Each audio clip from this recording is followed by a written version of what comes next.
మరో breaking news చూస్తున్నాం. Car ప్రమాదంలో తల్లి, ఇద్దరు పిల్లల మృతి ఘటనపై కుటుంబ సభ్యులు అనుమానాలు వ్యక్తం చేస్తున్నారు. ప్రవీణ్ తన భార్య కుమారి, ఇద్దరు పిల్లలను పథకం ప్రకారమే చంపి కారు ప్రమాదంగా చిత్రీకరించారని ఖమ్మం ప్రభుత్వ ఆసుపత్రి మార్చురీ వద్ద ఆందోళనకు దిగారు.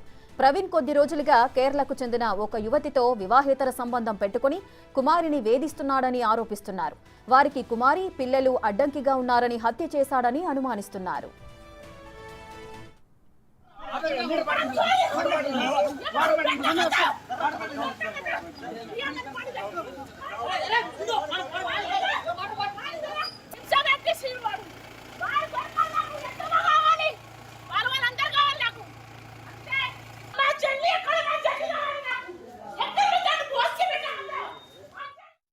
బాధిత కుటుంబీకులు, బంధువులు ఆసుపత్రి వద్దకు భారీగా చేరుకున్నారు. ప్రమాద సమయంలో కుమారి, ఇద్దరు పిల్లల శరీరంపై ఎలాంటి గాయాలు లేకపోవడంతో అనుమానాలు వ్యక్తం చేస్తున్నారు. గతంలో కట్నం కోసం వేధించాడని అంటున్నారు. కొద్ది రోజులుగా గొడవలు జరుగుతున్నాయని, ఆ కారణంగానే కుమారి, పిల్లలను చంపాడని ఆరోపిస్తున్నారు.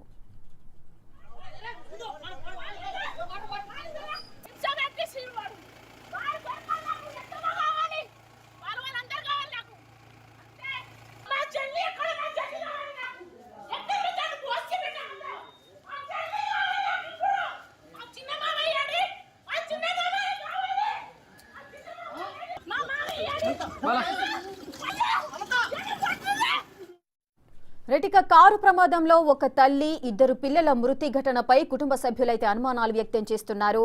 ఆయన భర్త ప్రవీణ్ తన భార్య కుమారి, ఇద్దరు పిల్లలను పథకం ప్రకారమే చంపి కారు ప్రమాదంగా చిత్రీకరించడానికి ప్రయత్నిస్తున్నాడంటూ కూడా ఎవరైతే బాధిత మహిళ ఉందో ఆమెకు సంబంధించిన కుటుంబ సభ్యులు అయితే స్టేషన్ ముందు ఆందోళనకు దిగిన సందర్భాలు కనిపిస్తున్నాయి. అయితే ప్రవీణ్ కొద్ది రోజులుగా కేరళకు చెందిన ఒక యువతితో వివాహేతర సంబంధం పెట్టుకుని కుమారిని వేధిస్తున్నాడని అయితే కుమారి బంధువులు ఆరోపిస్తున్నారు. వారికి కుమారి, పిల్లలు అడ్డంకిగా ఉన్నారని హత్య చేశాడంటూ కూడా అనుమానం వ్యక్తం చేస్తున్నారు.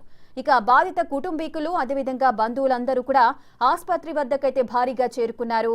ప్రమాద సమయంలో కుమారి, ఇద్దరు పిల్లల శరీరంపై అయితే ఎలాంటి గాయాలు లేకపోవడంతో ఈ అనుమానం అయితే వ్యక్తం చేస్తున్నారు. గతంలో కూడా కుమారిని కట్నం కోసం భర్త వేధించేవాడని అంటున్నారు. ఇక కొద్ది రోజులుగా వారిద్దరి మధ్య కూడా గొడవలు జరుగుతున్నాయని, ఆ కారణంగానే కుమారిని, కన్న పిల్లలను భర్తే చంపాడంటూ కూడా కుటుంబ సభ్యులు ఆరోపిస్తున్నారు.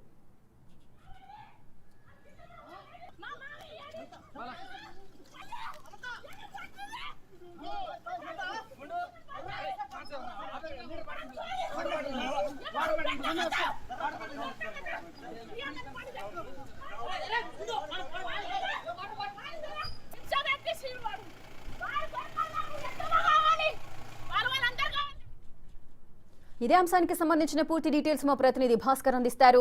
భాస్కర్, కుమారిని, తన కన్న పిల్లలను కూడా కారు ప్రమాదంలో వారిరువురు కూడా చనిపోయారంటూ కూడా ప్రమాదంగా చిత్రీకరించే ప్రయత్నాలు చేశాడు ప్రవీణ్.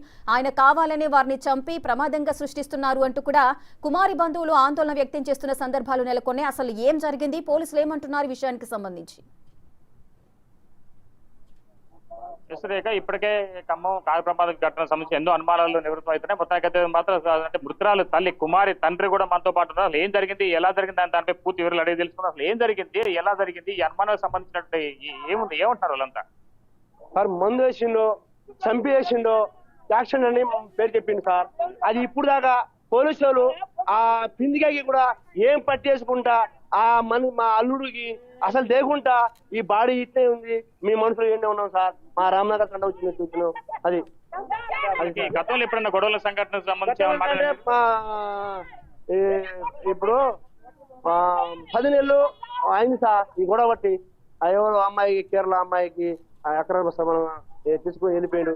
15 రోజులు తీసుకొచ్చి వాళ్ళ బాబులు తండ్లా వాళ్ళు వచ్చి 15 రోజులు అయింది సార్. 15 రోజులు బాబులు తండ్లా ఉండి వాళ్ళైతే ఏం చేశారో మా అమ్మాయిని చంపారో, మరి విషం పోసారో, ఏం చేశారో మాకైతే తెలియదు సార్.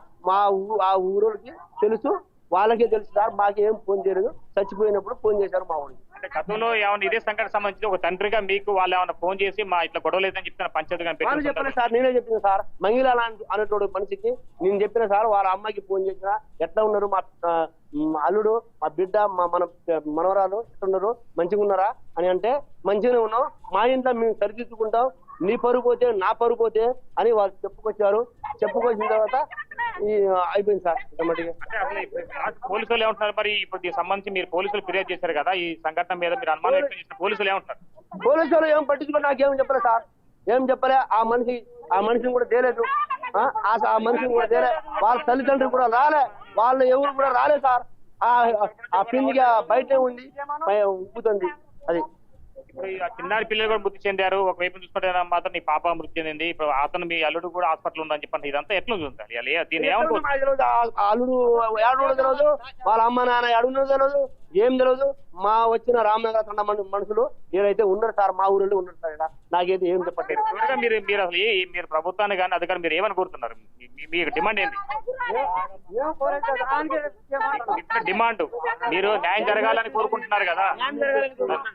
నుంచి మాకు అన్నం లేదు సార్, మేము ఆలోచన పడుతుంది. నోటుంది సార్, ఎన్నిసార్లు పొద్దున్న నుంచి అదే వాదన బాగుతున్నా సార్.